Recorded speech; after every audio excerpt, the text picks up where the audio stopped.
Well, to tell us more about the political crisis hovering over Italy, I'm joined now in the studio by our international affairs editor, Armen Georgian. Armen, first of all, there's lots of international as well as domestic pressure on Mario Draghi to stay on as Italy's Prime Minister. Just why is that? Well, people are saying that they need an experienced captain in stormy waters. There is this unprecedented energy crisis.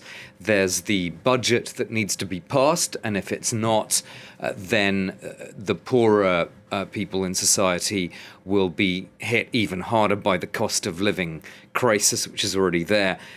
There's also the key question of pandemic recovery funds that were agreed at the level of the EU. If there's no functioning government in Italy, how do those funds actually get applied?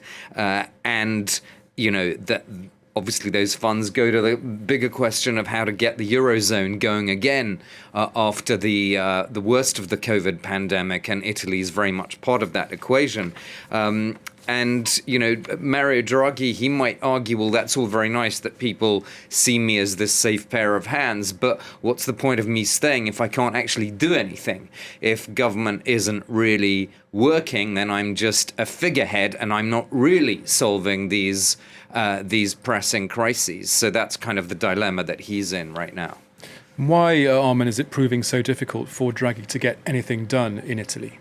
Well, there's a lot of instability coming from the Five Star Movement, which is one member of this coalition that Draghi heads.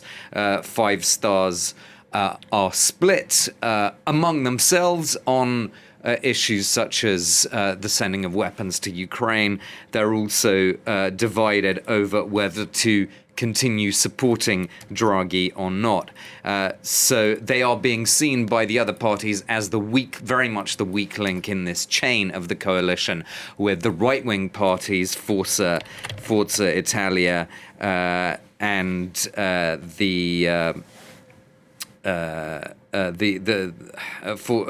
League Party? The League Party, yeah.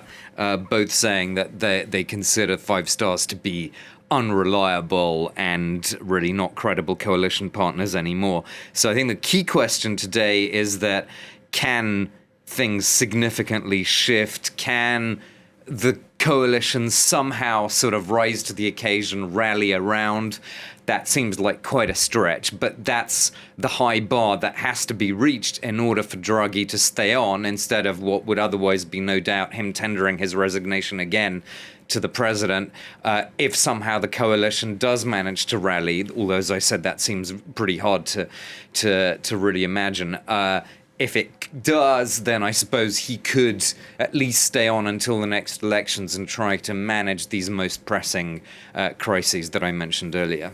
Okay, Armen Georgian, thank you very much. Thank you.